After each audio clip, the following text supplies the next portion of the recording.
பரிபூரணம்.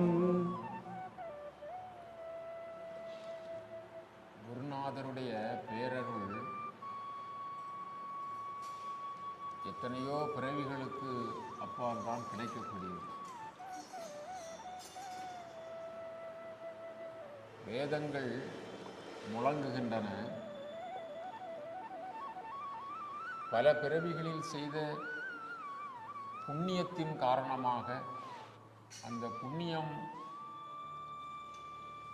நிறைநிலை அடைகின்ற பழுத்த நிலையில்தான் குருவருள் கிடைக்கும், குருநாதர் கிடைக்கும், சத்குருநாதர்.